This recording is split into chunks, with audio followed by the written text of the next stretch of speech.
Hey, hello everyone. Good to see you, and God bless you during this holy week. And I'd like to share with you some things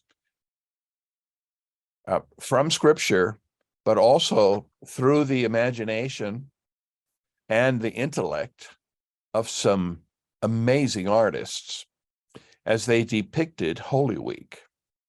So I'm gonna go into a PowerPoint here, and as I do that, we'll have I hope, wonderful experience thinking how these people depicted the Holy Week. Here we go.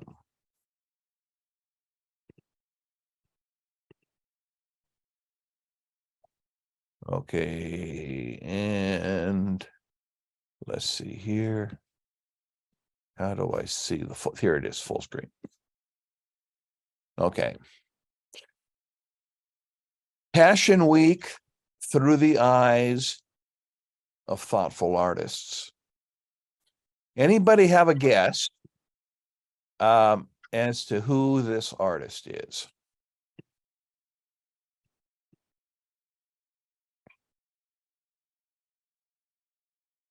This artist is Thomas Kincaid. Oh, wow. And he made this painting when he was a graduate student studying art in Pasadena, California. Okay, let's come on, go to the next one. There it is. Passion Week.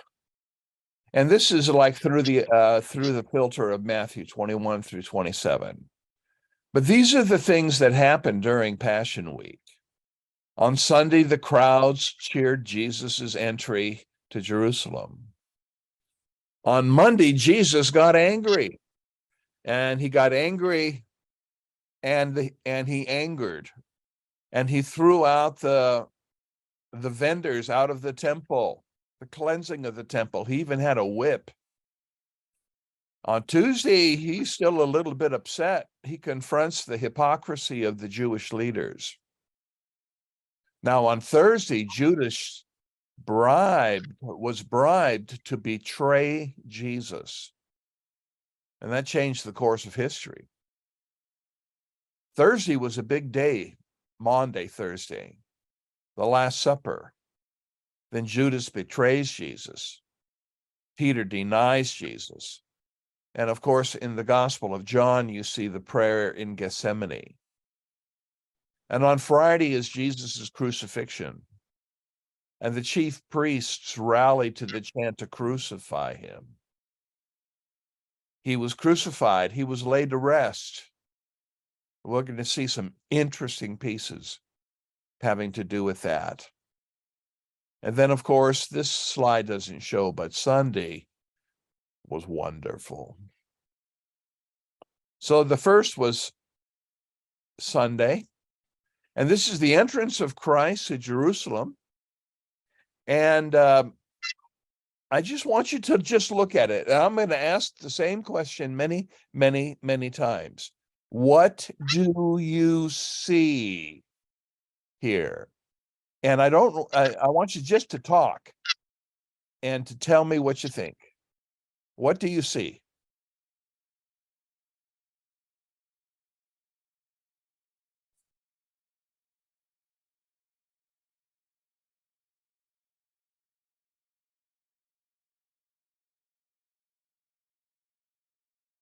But Jesus is the focal point.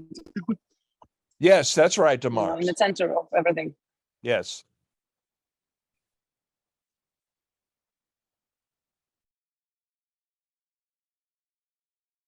I'm a little surprised that there's a little baby donkey, because it says Jesus rode on a colt. But, you know, I mean, it wasn't a baby colt. It's not going to support anyone. But I thought that's cute. Anything else? It seems like the majority of palms are in the back versus like preceding his entrance. Ah. I don't know. I mean, that kind of stands out to me. Mm-hmm. What's the donkey stepping on? On their cloaks.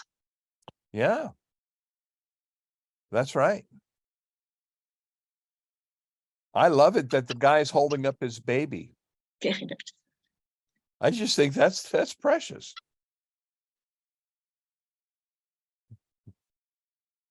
And look in the far background. Even people in the who couldn't be there directly, look how far they are. They're cheering from afar. That's interesting. And the lot on the left. Yeah. Just a second. Which one? Oh, say it again, please. These guys on the left, they are not very enthusiastic about. No. Yeah, I wanted to say that everybody is very serious. And Oh, Jesus yeah. had a strange circle around his her head. Oh, yeah. So he's looking at the people who are happy to see him, but the ones behind him are not. That's interesting. I hadn't noticed that. That's a good one. Okay, let's go to another painting of the triumphal entry.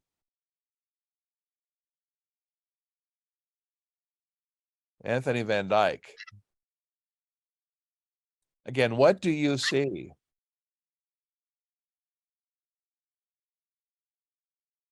The mood is very dark, obviously, in this one.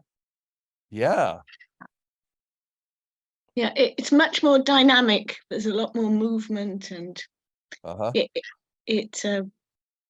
it seems more in keeping with the account where they were all shouting out. And, yeah.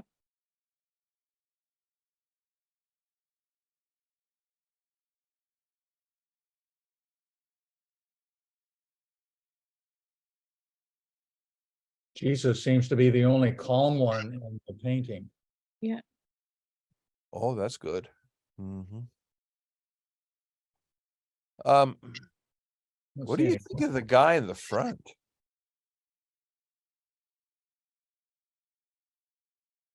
The guy in front is holding some kind of branch, but doesn't look like a palm branch. Yes.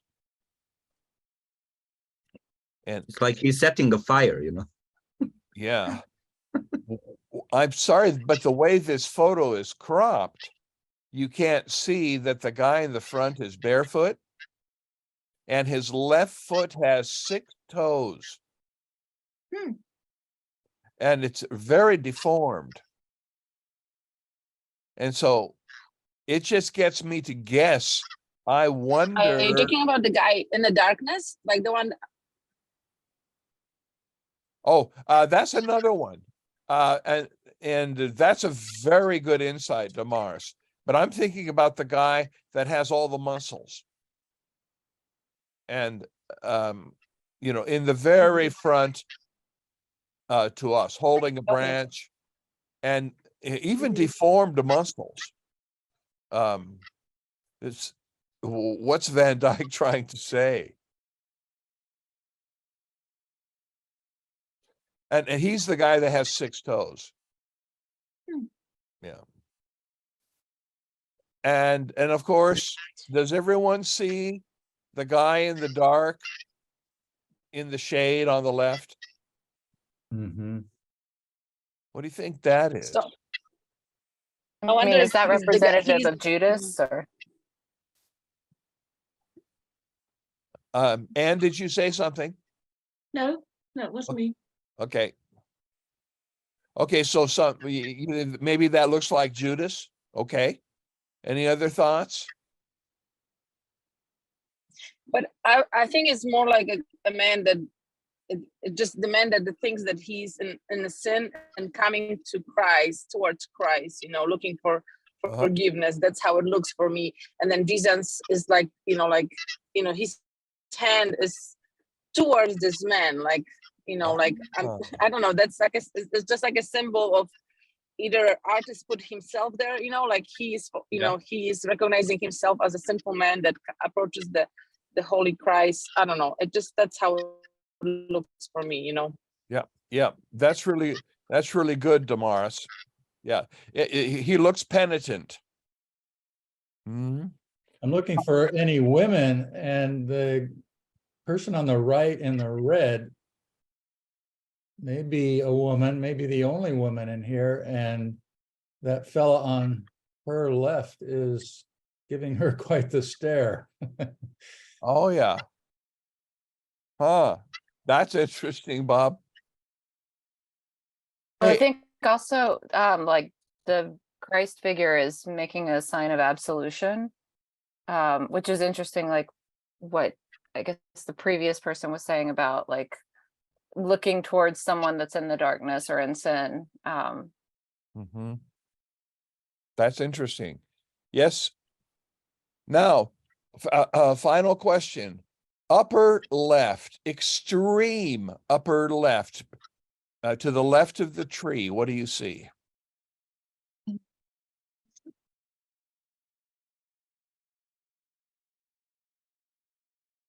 So I could figure why. Excuse me, Bob? It's a figure looking at Jesus, and the eye Yeah, seems prominent, yeah. or that location on the painting. Does anyone else feel that this could be Satan?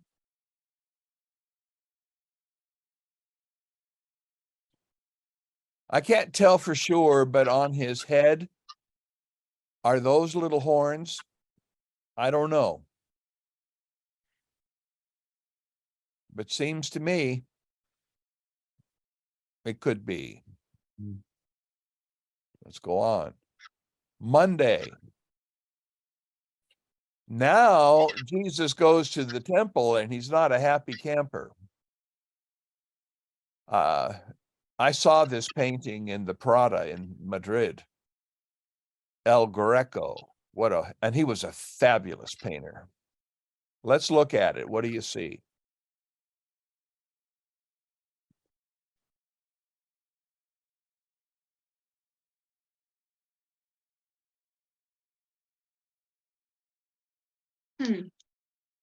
What seems to be interesting, isn't that top left, the Adam and Eve being expelled from the garden?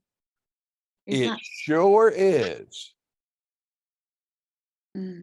That's wonderful, Anne. Makes you wonder what's in the relief on the top. Right.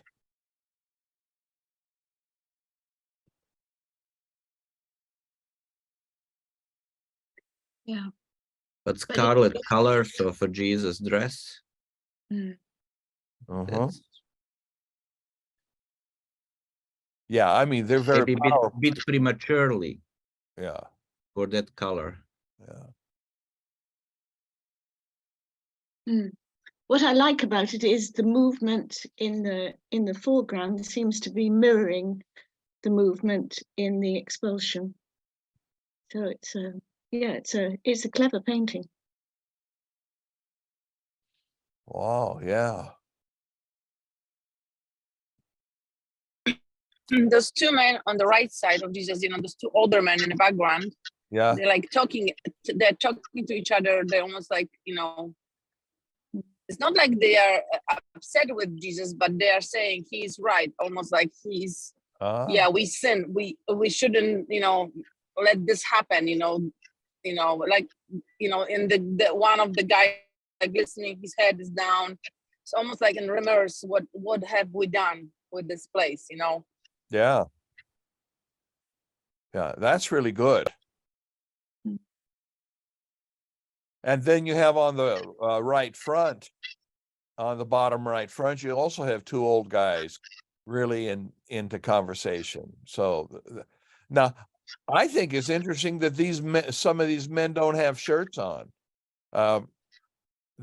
It's like, yeah, that's a little strange to me.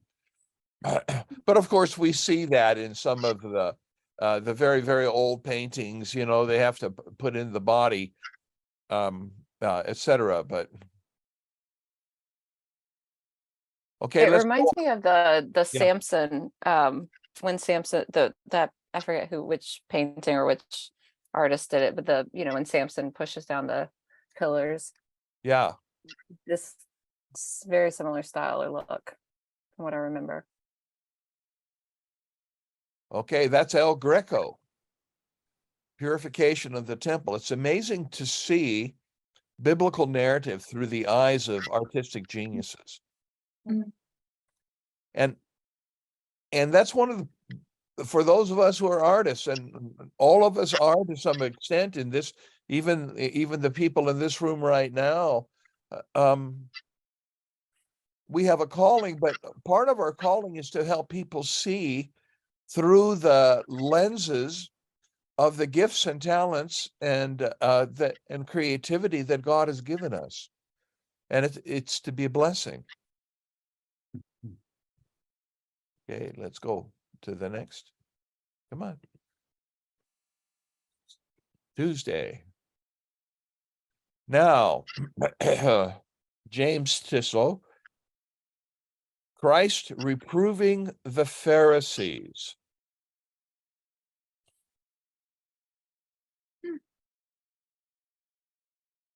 He was gutsy, but tell him, what do you see?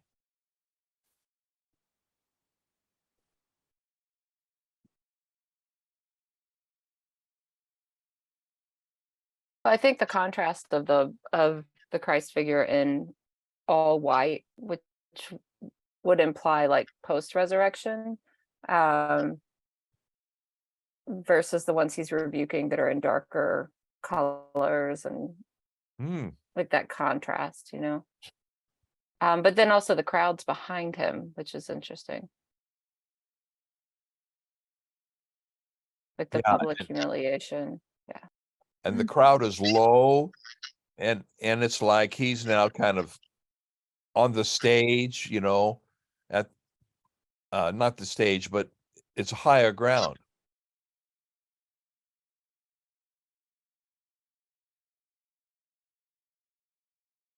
I like the food.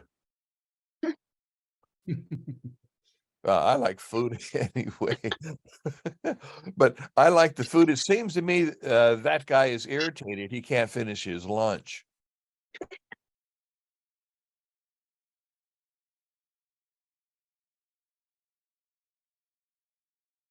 The left foreground, this guy in the dark, seems like a bit of a devilish figure.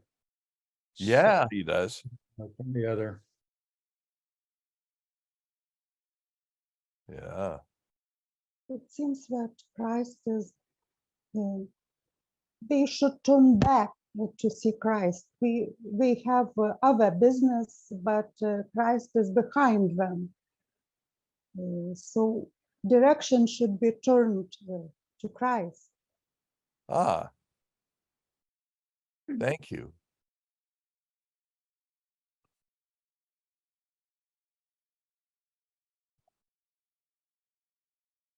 Wednesday.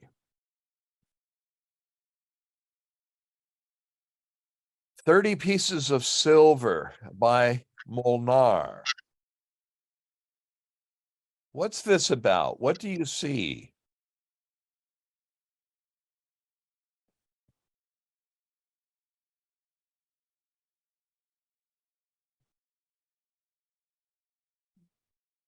I think it's interesting. There's the three different men with their hands to their faces, like they're contemplating.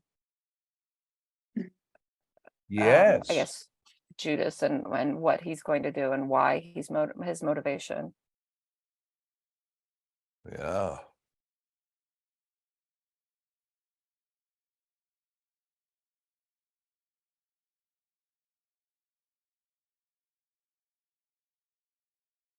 A lot of darkness. Looks like Yeah. it looks like nobody is really convinced in what's going on. Ah. There's a lot of suspicion and doubt. Mm. And even Judas doesn't look like, known fully what he wants to do, what he's doing. Yet both of his hands are very open. Mhm. Yeah, and he is so young. Like, Yeah. I'm surprised that he, all those men are like older men, and he, a young guy, like confused. He doesn't look evil. Like the painter didn't paint him evil. Kind of, confused, innocent young guy, didn't know what he's doing really. And here he is walking into almost a trap. These guys are scheming, planning. Oh man, we got him. How much does it take to really get him? The painter makes it clear these guys are wealthy with rings, Oh, necklaces, and it's almost like he's saying 30 pieces of silver is a bargain. It's nothing to us. yeah. Look at the guy to the right of Judas with his left hand extended and out. I don't know what that means.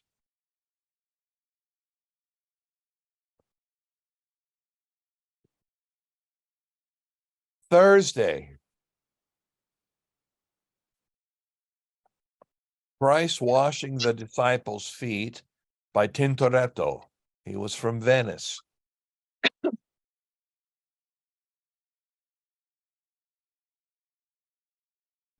What do you see?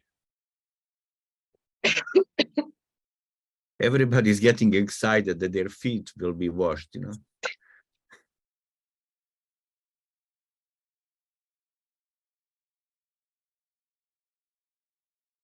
What surprises you? I'm wondering about the dog that is in the center of this painting. Yeah. That's great. See the dog there. It looks like the dog is a main character, and Jesus is like Yeah. corner. Maybe the dog thinks, so when's my turn?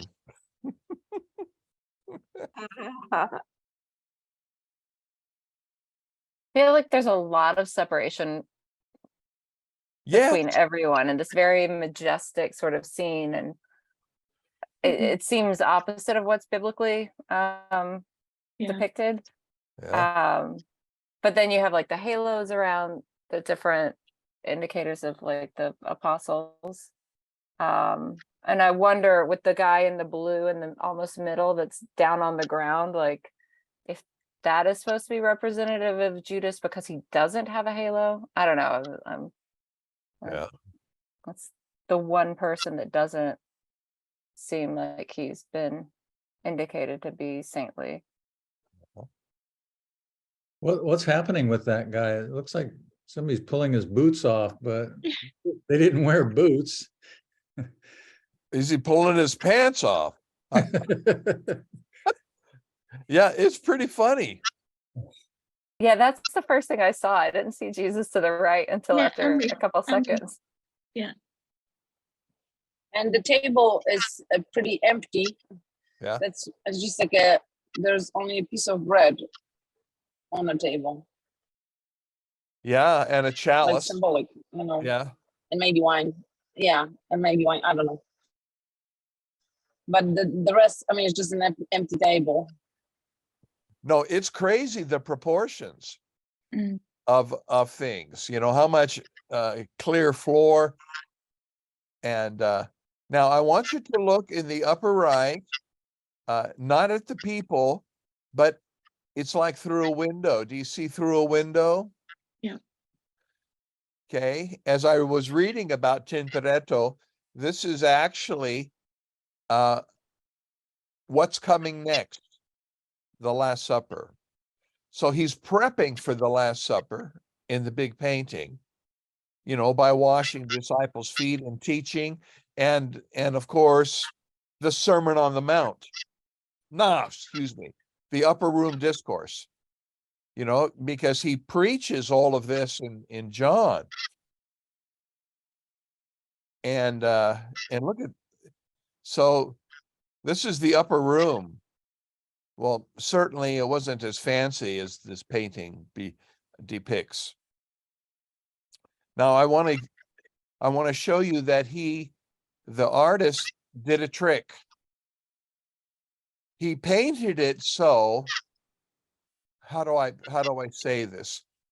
Imagine you walk into the room and you can't get in front of the painting because there's not room to do that, but you look at the painting from the right side down the hallway, and the painting is then squeezed and squished.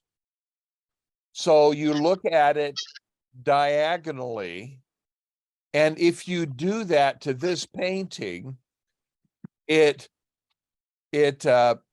brings it together, and it actually gives you more information. And I tried to figure out a way to do that for you, and I couldn't figure it out. But does anybody understand what I'm saying?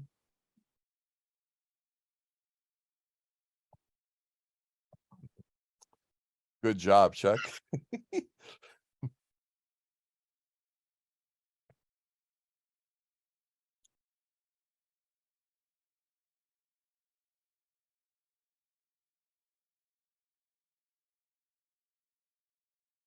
Anything else?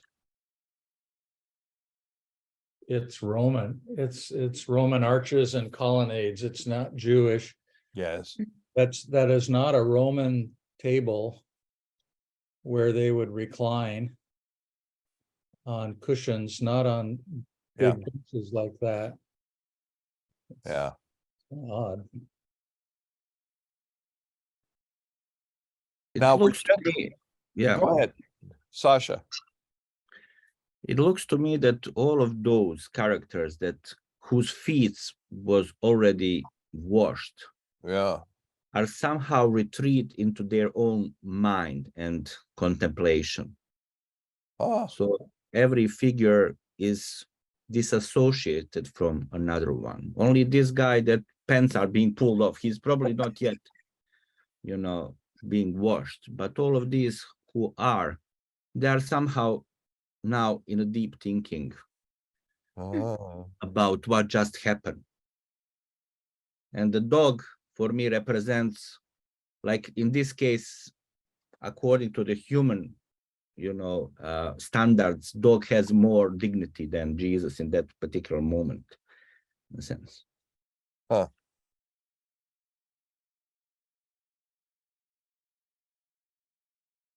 Okay. Now we do the Last Supper, and I'm going to show you several slides, but this is very old, Byzantine. What do you see?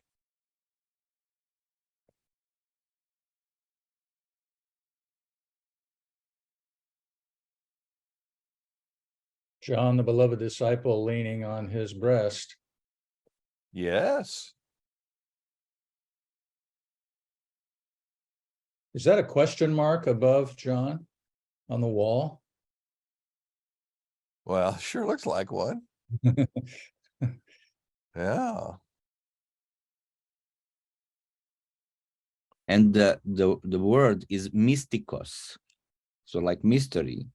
Ah. So I wonder from what time back, the question mark is connected with some kind of mystery and so on. Uh-huh.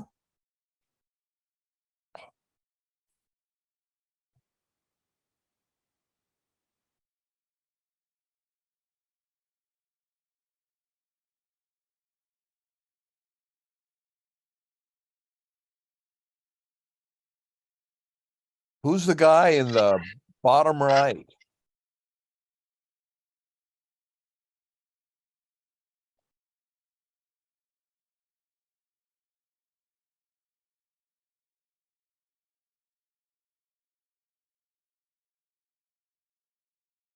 Well, the right foreground, he seems to be pointing his finger, if that's the one you're referring to.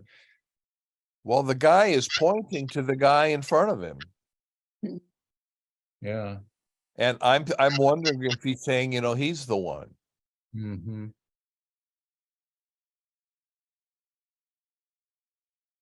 And the other disciple is touching his arm in a very caring, loving way. And look at his face. No, it can't be. You're not going to do this, are you, Judas? It's almost like, the bit at the end of Matthew of Lord, is it I? Lord, is it I? Lord, is it I? That after the question of someone will betray me, there's a lot of hands up. Yeah. Oh, yes. It looks like there's only one disciple looking right at us. Mm. Oh. Pretty intentionally. Yeah, and that could be the artist even. In those days, they did this. Mm-hmm. Who do you think is Peter?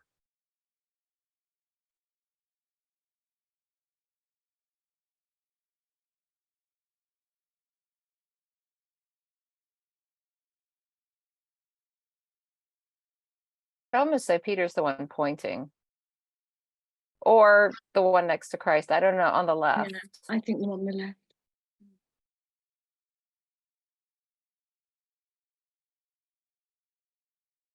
Also, there's a lot of knives on the table.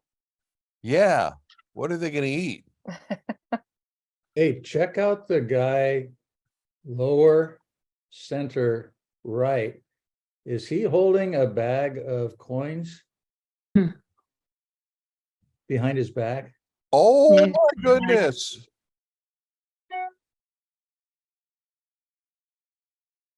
He sure could be. Like it. Wow. Okay. The Last Supper by Hyatt Moore.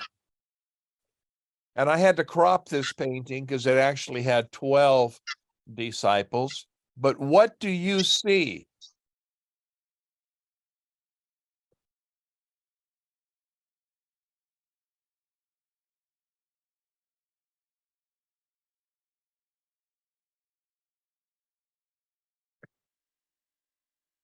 I think it's interesting how they've exchanged like the disciples for representatives of, for the most part, marginalized communities. Yeah. Obviously people of color and different ethnic backgrounds. And artists. That's true.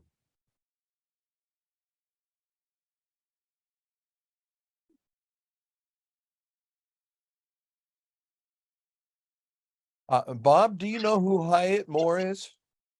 Yes, I do. I've loved this painting. This painting is like 20 feet. Yeah.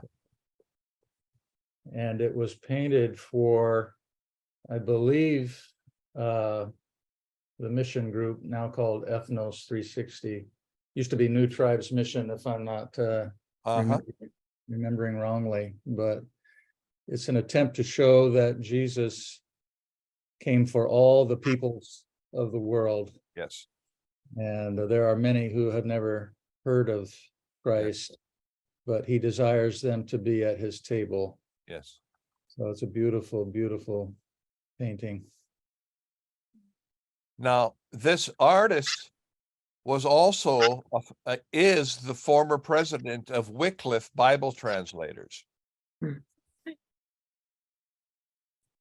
And he actually stepped down from Wycliffe to go full-time as an artist. I met him at the Lausanne Congress in South Africa some years ago. Okay, next painting. Peter Paul Rubens. What do you see?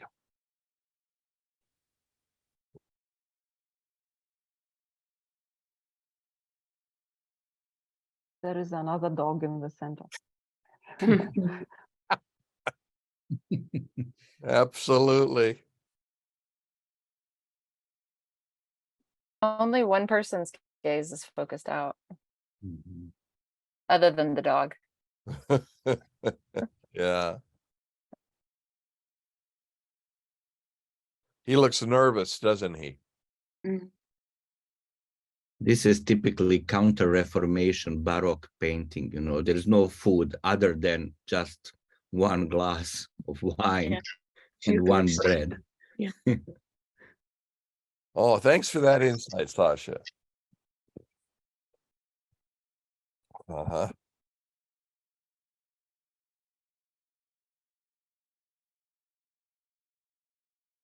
Have you ever been in a group where people are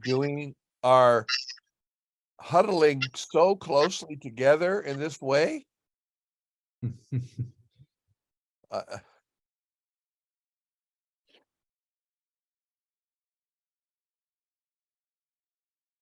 Not at dinner. Yeah. no, not at dinner. Eastern Europe used to be normal, you know. Everything was crowded. Yeah. You know, when little kids have birthdays, and let's say there's 6 or 8 or 10 children in the room, and the kid opens up the present, all the children pile on top of each other to see what's there.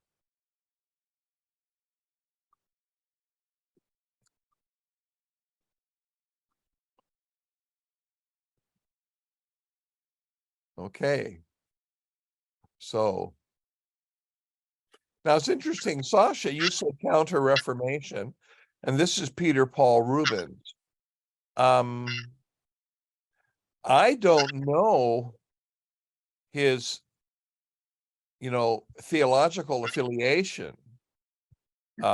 Obviously he's Dutch, but was he Reformed? Was he still Catholic?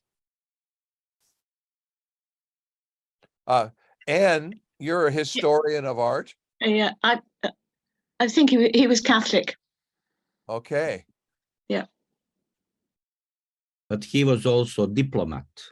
Yeah. And he knew how to play in both sides, you know. He had aspirations to bring more peace, I believe. So Very good. Well, good artists have to be diplomats unless they really want to be radical and offend everybody to get their point across. Yeah. Okay, next. This is an unusual Last Supper, Russian painter.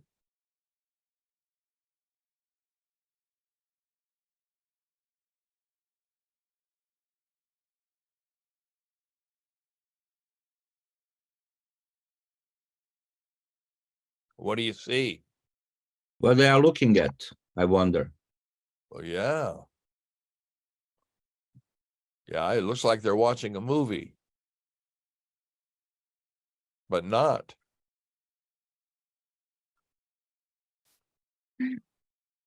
What's this shadowy piece on the right?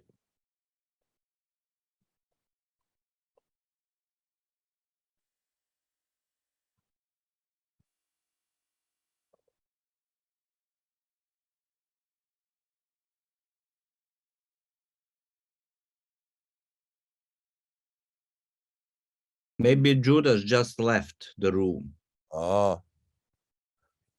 You remember the text says that Satan filled him? Mm.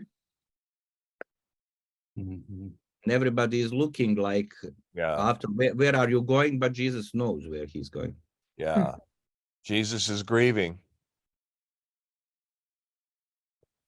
And the man with the bright face on the right, do you see immediately behind him, there's at least 3 other people? Hmm. Barely see them. Yeah. This guy is really working the power of the shadows. Yeah. And this is the only one that represent other people than 12 disciples, which I really like. It's rarely seen in church paintings. Yeah, there are women here. Yeah.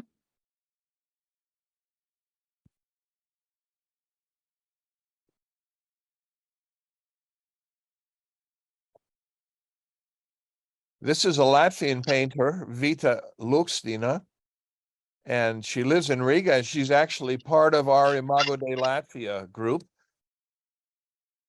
And she got a gold medal at the Firenze Biennale for this triptych.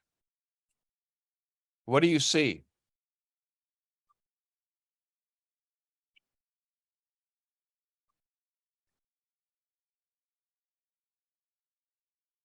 This kind of parallels the one of the nations represented in a Da Vinci-like Yeah.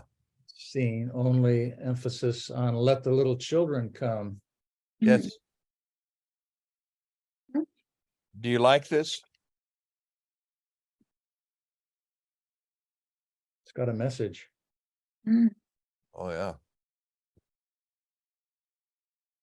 This is a famous photograph from the 50s of orphans who are growing up in Soviet gulags.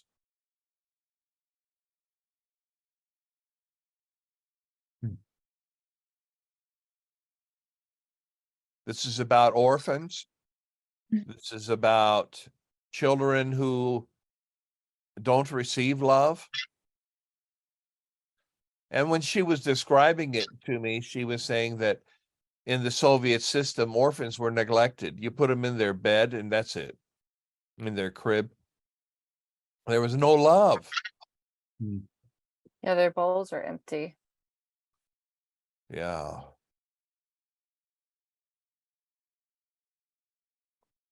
So here we need to go probably outside of box, not thinking who is Judas. That's right. Yeah, and I don't see a dog.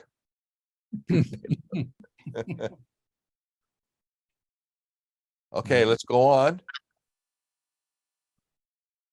Dogs. This is Kasper Zarinch. He's also a Latvian. He's a professor at the Academy of Art, and actually he's one of the two men who taught me to paint. So if you don't like my work, it's his fault. He's a semi-believer. In other words, he believes in God and kind of in Christ and kind of also not. We've had many conversations, but what do you see?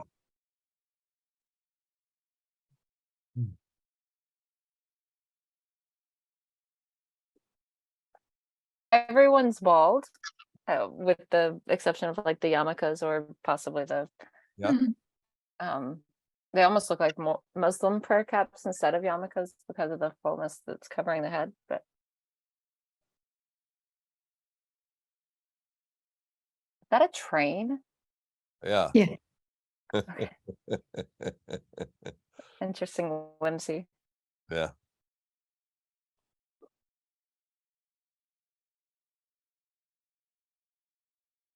So I asked him, why the dogs? And he said, dogs always tell the truth. And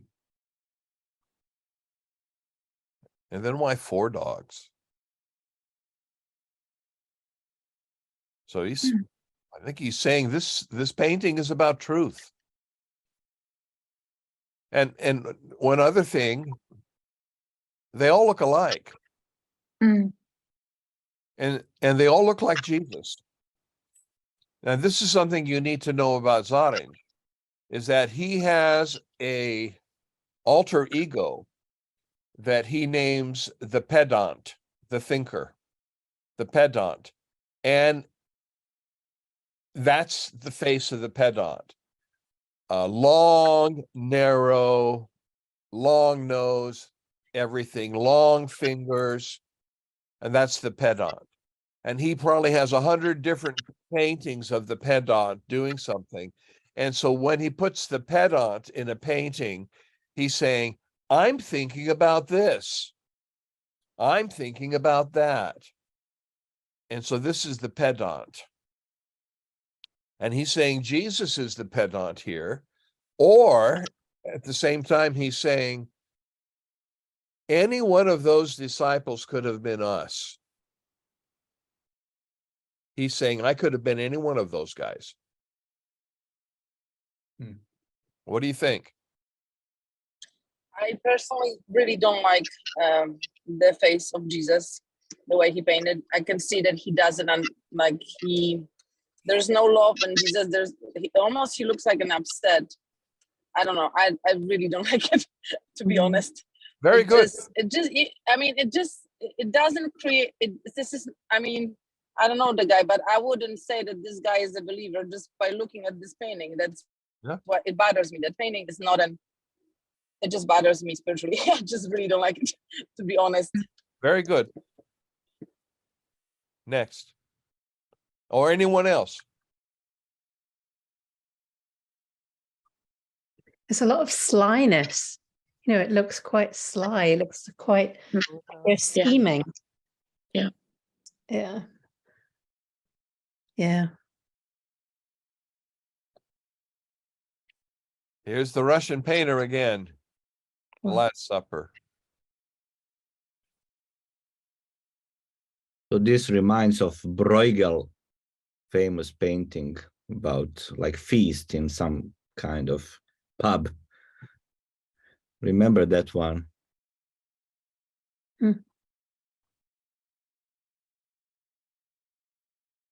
He's brought in the heavenly. Yeah. Beautiful. Yeah.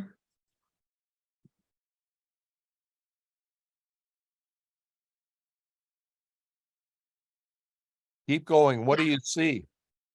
He's using the dress that Da Vinci had painted in for the different disciples, like replicating that, like Jesus in the red robe with the blue sash.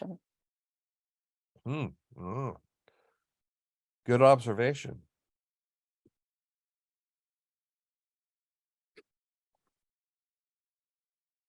I think they have a cat, not a dog. I was just going to say, do you see a dog? Or the It's a cat. the cat, yeah. I like the way Jesus is serving to the apostle. You know, it's just like just shows his servant heart. The painting.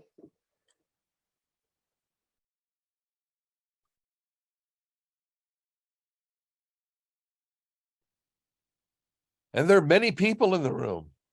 Yeah.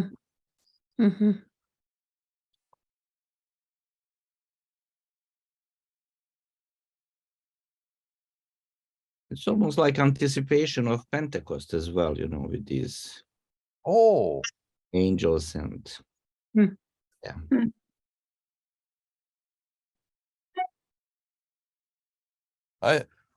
I think his depictions of the angelic world is incredible, and looks to me that the upper right feels a little bit like the creation of man by Michelangelo on the Sistine Chapel. Just feels that way to me a little bit.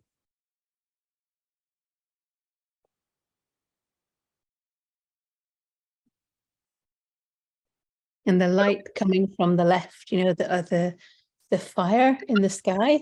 Yeah. It's quite beautiful, isn't it? It's almost like the baptism of Christ with all the light coming down of the beloved Son. It's really beautiful. And contrast that with the light that's going up from Jesus. That's a brilliant observation, Heather.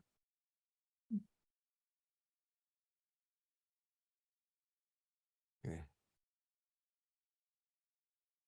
They sure had a lot of food. Yeah, there's just a lot going on in this painting. I wonder how big it is. Yeah, that's a good question. I don't remember.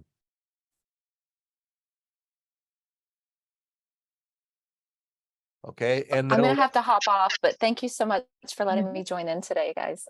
Okay, bye-bye, Kelly. All right, bye. Go to the next one. This is orange again. Wow.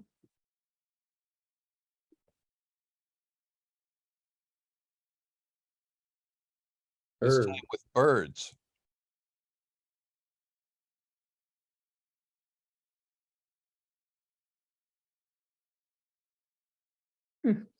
Which one's Jesus? Mm, this- The one with his back to us. Yeah. Yeah. Looks like everyone is the same person.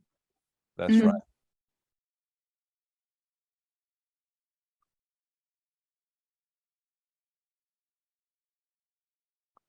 And I think it's his way of saying this is for everyone. It seems like the only things that are looking at Jesus are the birds. Is that right? Yes. Maybe so.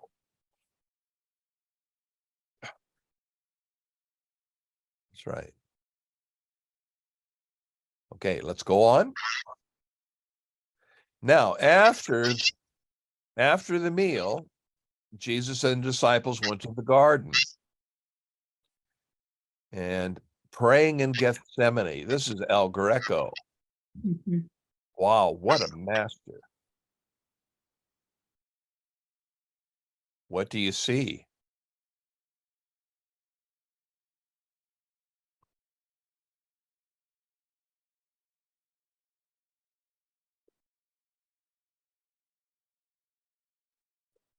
He's trying to bring together the sleeping disciples who were at a distance, but he's trying Yeah, using his art to depict multiple things going on. yeah, it's brilliant.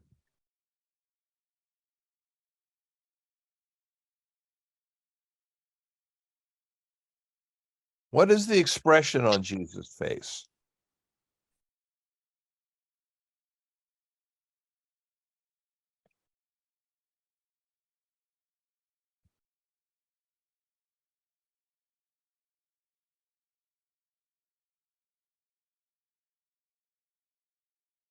I think he's pleading. It's like, oh, please. He's begging. Please take this cup from me. And the angel has the cup. Mhm. It's like the angel is giving him the cup.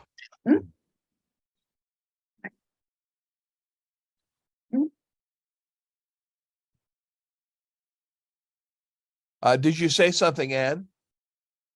No, Lindsay was just telling me I have to go soon.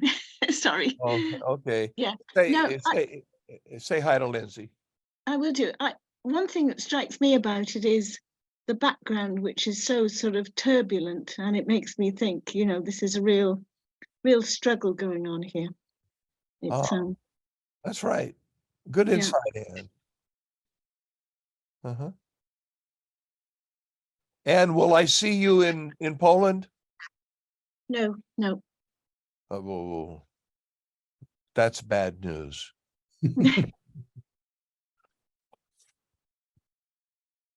Okay. But thank you for this. I'm usually can't be here on a Wednesday, so thank you. I'm very glad you're here with us today. Bye-bye. So I'll watch one more and then I better go. Oh wow. Yeah. Wow. Beautiful. This is by Gauguin. What do you see? Yeah. Good. We see Gauguin. You sure do. Yeah. Yeah. Remember when Van Gogh painted the portrait of Gauguin? That's how he looked. But Van Gogh had the red hair. What else do you see?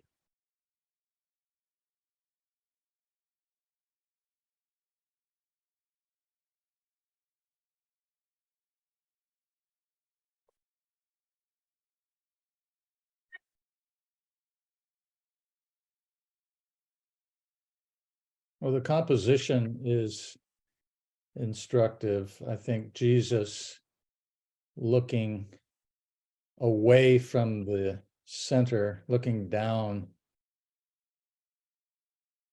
that it just shows his demeanor, his angst.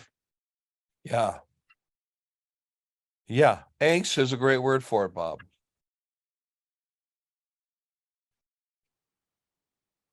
Okay, let's go on. And then in the garden, after all of the praying, what happened?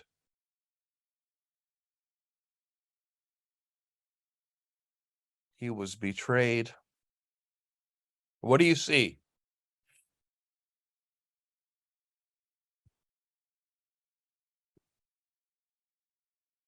Interesting hats.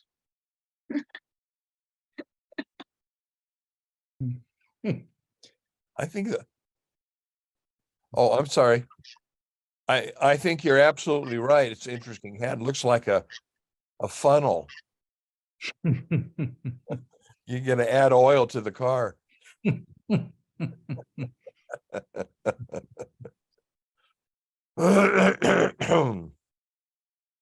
Next. And then, of course, there's Caravaggio's painting of the denial of Peter. So much happened that Thursday. Hmm.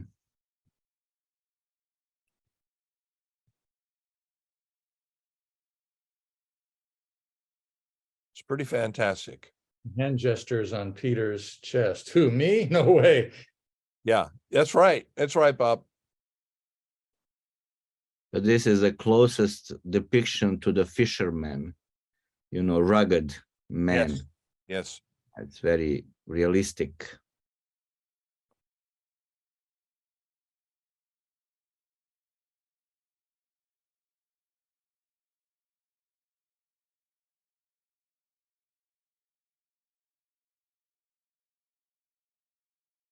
Look at his fingernails. I mean, such detail. Mhm. And pointing. She's Yeah. pointing with two fingers. The guard is pointing with at least one. You feel the pressure to deny, you know, Yes. with his helmet. Oh, yeah, and he's afraid. She's telling the guard. Yeah. Yeah. Okay, let's go on. Then came Good Friday, or I know in many European countries it's Big Friday. And he was nailed to the cross.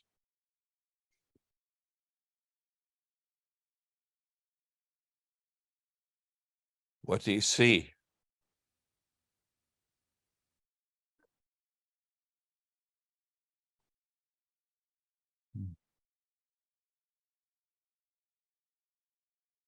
To the right corner, you probably see Mary, you know, like looking Yeah. maybe at John, you know.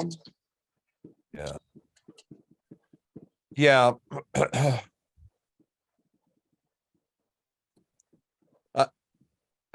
I think it's a very powerful drawing, but I also think, I mean, he's trying to depict how those who loved him were reacting to it. But of course, there's no way people were so close when they were nailing him to the cross. But I mean, it's really vivid. Hmm. Let's go on.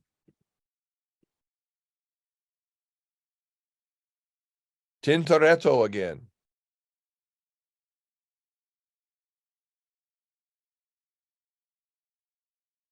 That's really active. Busy scene.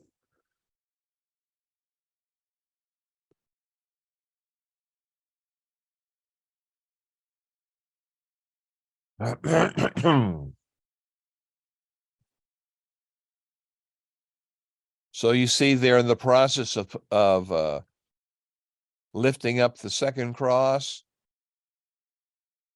and then on the right is the third criminal. They haven't nailed him yet.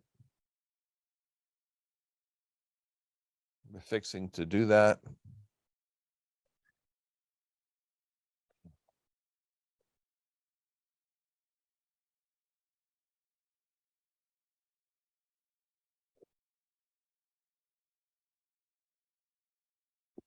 Okay, let's go on.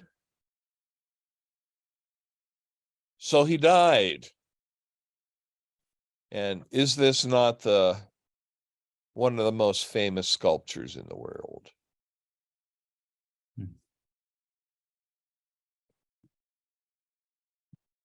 What do you see?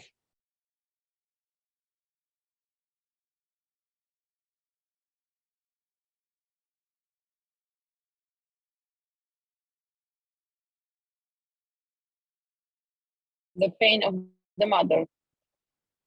Yes. And go on, Damaris. What's the mother doing? Which she's holding her son, you know, like, Yes. but there's this, I mean, indescribable pain probably in her. Because I don't know if she was realizing that the son is going to be resurrected. I don't think that she knows in that moment, you know, it's just the pain of losing her son. But there's also a prayer, because her left hand, she's not holding him, but she's like holding her hand like she's praying, you know. Yeah. God about all of this. I don't know, but it's just kind of like a moment of prayer at the same time. Yeah.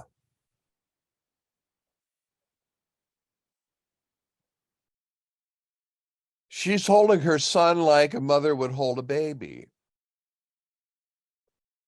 You know, really holding him tight, holding him close. And I think what's interesting to me, if you look at the width of Jesus' chest and shoulders and the width of Mary's upper body, you know, her shoulders, and it seems to me it's a bit out of proportion, which is surprising for Michelangelo to me, but unless it's intentional, which it probably is that she's bigger than him. Mhm. And that's the point of this particular thing. It's really elevating the Virgin. Mhm.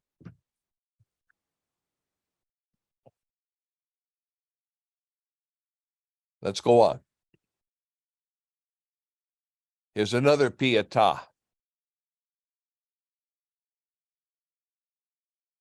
Mm.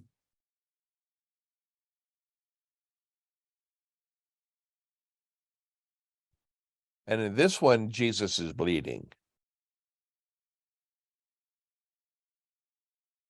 I mean, the blood is flowing still, so it's right after death.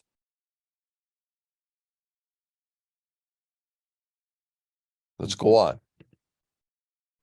Another Pietà, Rembrandt.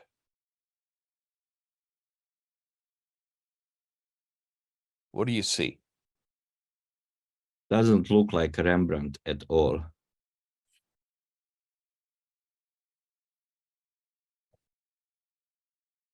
Well, that's what Google said. Maybe early something. Yeah. Yeah, maybe not him, but that's what it was said. Yeah. Chuck, what is Pietà? Pity. Oh,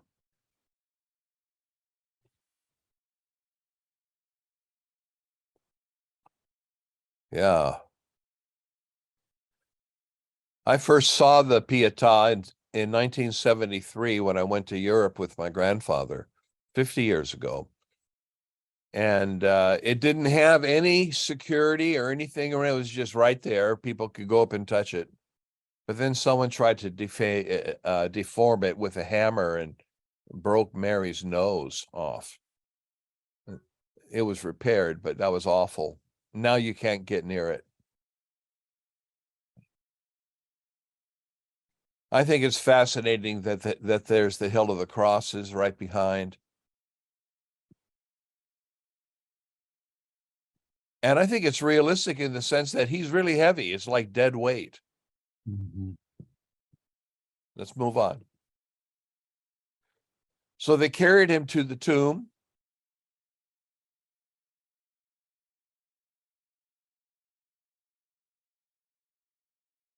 Very sad. Looks like the man in front is dressed in very fancy clothing. Who is he? Yeah, maybe Joseph of Arimathea, huh?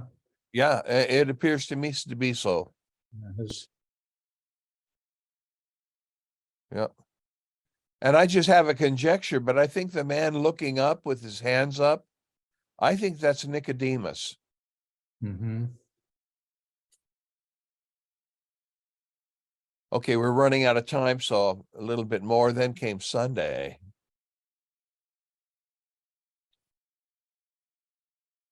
Here's a early painting, like 13th or 14th century. What is the red flag? What does the flag with the red cross mean?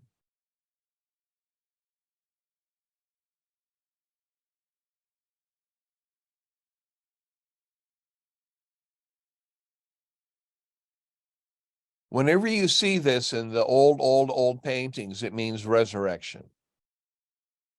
It's in many old paintings. Would you call, Sasha, this a Baroque era painting? No, this is Renaissance. But And it's it's Renaissance. really, I think it's earlier than that. Baroque is after Renaissance. Baroque is 17th century. Oh. Well, I think this is pre-Renaissance. And Yeah, and maybe Cinquecento, something like that. Okay, moving on. I found this painting fascinating.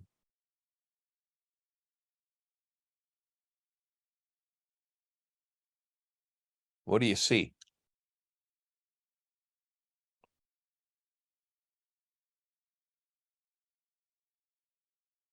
I mean, the colors of the background are like the colors of rainbow, Yeah. which represents that's how it looks for me. Just like just the colors of peace. And Yeah. like going back to the arc.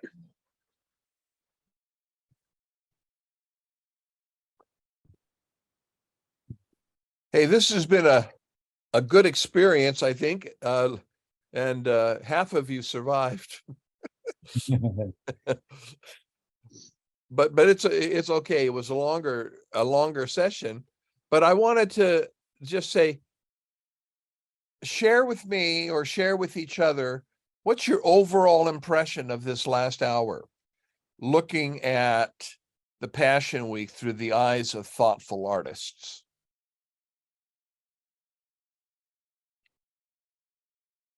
Would you repeat the first part of the question? I'm sorry. Yeah, share with me your overall impression and feelings you get from looking at the Passion Week through the eyes of thoughtful artists.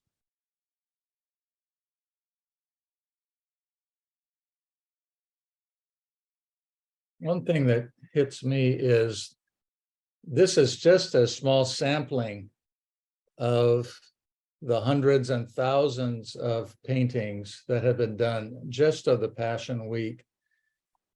And it's a witness in and of itself that so many, be they believers or not, see the importance, the historic importance of this event. It speaks of the creativity of God.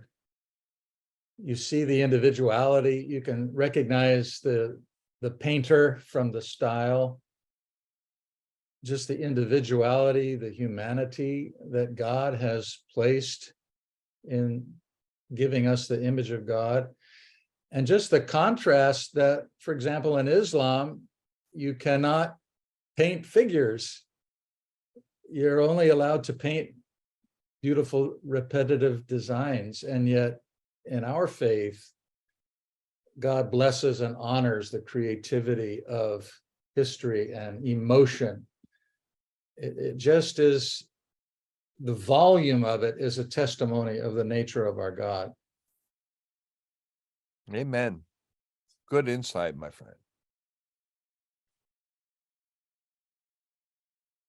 For me, it was a refreshing way of looking again, to the Passion Week. It's just kind of because every artist depicts something else, like it depicts a moment or a feeling. It's just, when you read the Bible,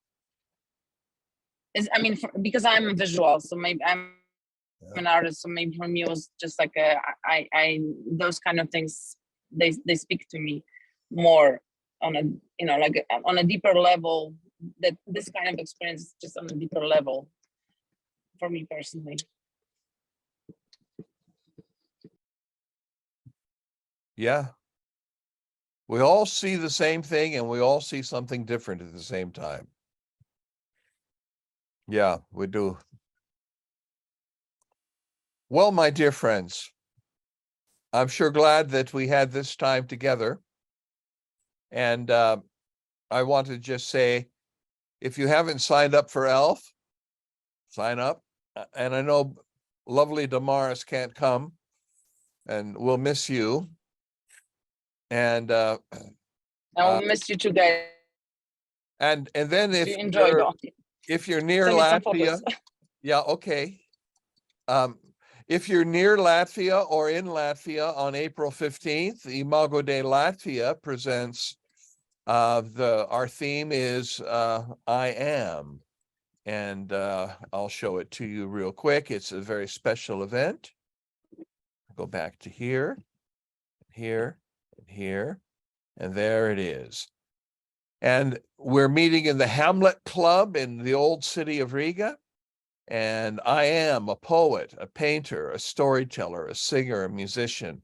And it's an evening of artistic exploration on April 15th from 5 p.m. till late at night. And artists are coming, musicians, people will be singing and sharing and telling stories and stuff. And it will be great. And so, Rita, I'm glad you and your friends are coming, and you're going to hang out at my place. That'll be good. Okay. Sasha, it's just, you're, Sarajevo, Latvia, not so far. It's very far. I would really like to be with you more, but yeah, it's I too get it. far away. But see you at ELF, God willing. Yeah, look forward to seeing you in Poland. Yeah. Thank you, dear Lord, for the gift of intellect, for the gift of creativity, for the gift of beauty. And now thank you for the gift of your Son. And we were able to just now to reflect on the many manifestations of who you are and how you manifest yourself in history and also today. Thank you. In Jesus' name, amen. Yeah. Thanks, everybody. God bless you guys.